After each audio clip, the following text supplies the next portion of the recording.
Greetings and welcome back to the New York Virtual Photo Salon. I'm Lavon Hall, your host for this event. Thank you for tuning in last time. I hope everyone enjoyed the artistic views. If you haven't seen it yet and the rest of our awesome speakers, click on the links in the description. Also, leave us comments, subscribe, and like this channel. Tonight's guest is an incredibly talented photographer, Matt Hill. He was one of our in-person salon speakers, and I just had to bring him back to see some new work. Now get comfy, enjoy the show, and thanks for watching. Hi, my name is Matt Hill. I'm a night photographer, cut paper artist, and educator. My passion for night photography probably began very early. I was growing up in the Adirondacks, and I had early exposure to wilderness and to the night sky and a lunar eclipse and the northern lights when I was still in grade school. And all of these things affected me deeply, and I carried it with me into my adulthood. I've spent a lot of time seeking those feelings again and looking for beautiful night skies and wild, precious spaces. And I truly enjoy entering those spaces and spending time with them and adding what I can to bring home my vision of what those spaces are and how precious they can be. And it's a very meditative act to me to spend time in these places and say, I'm going to do my best to draw a rendering of what you are in this moment, because time changes everything. And time is primarily what I play with. I enjoy the elasticity of time when you have a long exposure. And I find it very important to be able to play with time in a way that you can see that it's passing, but you can also perhaps know that parts of this are still also. For instance, there's someone light painting out in the middle of the Badlands here, and there's lightning in the sky. And we have this beautiful, crazy twilight color. And here in Bryce Canyon, we have what is at least an hour-long exposure, and moonlight scraping across and casting shadows with the trees, yet it looks very still. But there's this kinetic ability that the motion of the stars, as the Earth is hurtling around our sun and spinning on a tilted axis, that causes these things. And we feel so secure and so calm and tied to where we live. But then you can see that there's what happens in our atmosphere. It's what happens with the light that's coming to us from so long ago, the light of the stars, and the light that we have here now, and how it all plays together. And these magical moments occur where light and motion and the patience to see what happens by leaving your shutter open all combine to become something new, something that hasn't happened before and likely isn't going to happen again in that way. Even if somebody were standing right next to you and taking a picture at the same moment, it's unlikely it could render the same image. And this happens in all corners of the earth. This is in Morocco. And you could see there's clouds passing in one direction, the stars passing in another. This one I find enchanting because there's so many different kinds of motion in this at Bannerman Castle. There's the students working on painting the armory. There's the obvious Polaris star trails to the north. And then there's the Metro North train trails across the river, creating those beautiful highlights. This was shot on film, and I just left the shutter open for, I believe, about an hour and a half to capture all of this motion in this one image that's quite still but full of all of the things that happened compressed. It's the only way that we can understand time in that manner, because we can only see a moment at a time, such as this.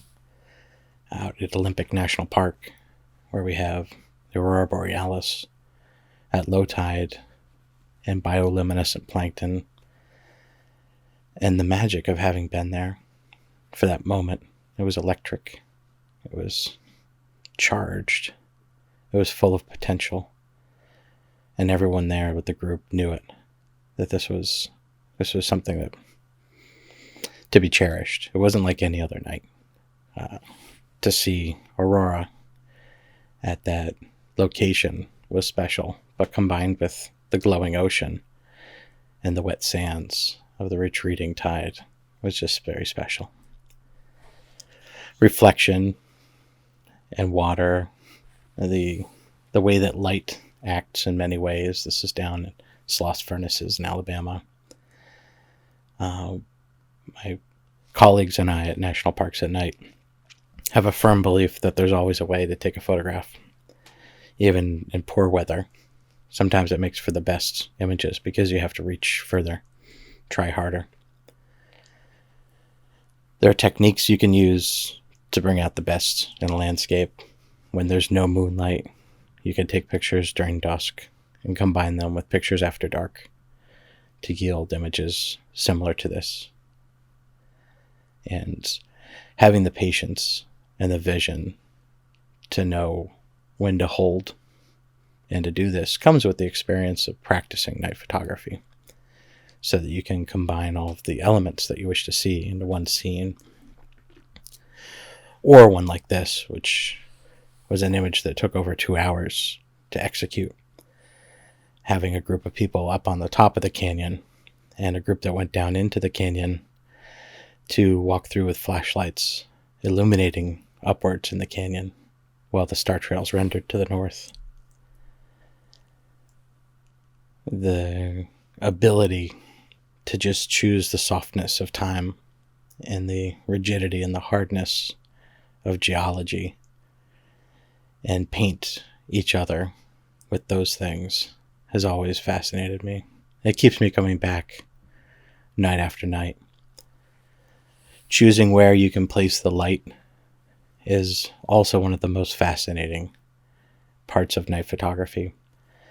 It's the difference between a photograph and a piece of art. The texture that you see in this photograph wouldn't have existed without being able to deliberately choose a near perpendicular angle on the sea stack to draw out its incredible detail and to make that beautiful shadow in between the two sea stacks. An uncommon view. That's one of the other things that I like looking for, is that alternative way to look at something, to go around the corner perhaps, in the literal sense here, and to find another way to look at something that we thought only could be viewed from one direction. And night photography is a different way to look at it, instead of a fraction of time, which we're used to seeing in the daytime, and the millions or perhaps billions of photographs you've seen in your life. You can now take time and extend it and see what you can fit between the opening of the shutter and the closing of the shutter.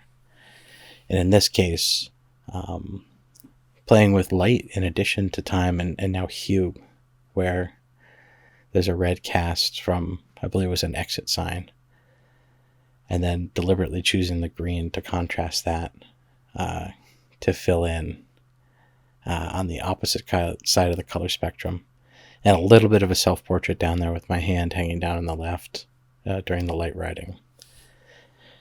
And it's got motion, it's got feelings, and color. Oh, color. This is just a quick study that I did one night as blue hour moved into full-on nighttime in the Great Smoky Mountains, where there's a great deal of light pollution, and using the same color temperature in camera and in processing, shooting 20 minutes apart perhaps, each of these photographs, you can see how radically the color changes. And this is one of the beautiful things about night photography, is it's not as cut and dry as you may imagine. Moonlight doesn't just have one color. and the colors change all the time. And you can bring as many colors as you like to this process. And I look everywhere for colors that are beautiful and motion at the same time, and colors that are beautiful and motion at the same time. And what tells a story of depth, of place, and of time passing, and how we relate to the infinite amount of change around us. How do we relate to our space in the cosmos? It's an unanswered question, but it's a pursuit where I started placing people in my photographs a lot, and people in relation to landscapes at night. It poses its own technical challenges, but they're all surmountable. And every once in a while, you got to put yourself in there because there's nobody else around. But humans provide scale. Humans provide challenge. Humans provide a dynamic with the environment. And it's somewhere between a portrait of the environment and a portrait of the person. It's more of setting a scene. And some of the fun portraits that I've done at night include working with the organizers at Sleepy Hollow to photograph the Headless Horseman every year, or nearly every year. And that's a lot of fun, where we get small groups of people together and take photographs of this icon from the fables. And that's what night portraiture really is to me. It's just storytelling. It's finding a moment and using those time-bending capabilities to create a more nuanced or subtle or surreal portrait. And that leads me to combining two of my favorite arts together, night photography and cut paper art. I was a cut paper artist in, I guess, the middle of my art career. And I asked myself, why can't I combine this cut paper art, which was made for the wall, with my other favorite thing, which is night photography? And the answer was, well, there's no reason you can't. But then I got really scared because it involved a whole bunch of things I'd never done before. I ended up sitting on the idea for too long.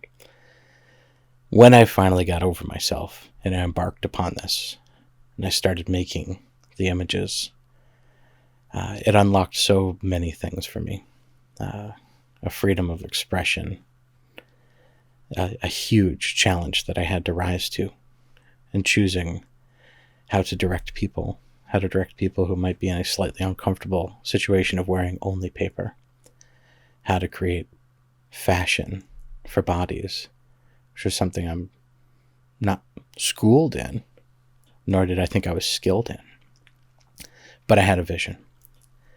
And I had this vision that I wanted to create kinetic body art. I wanted to create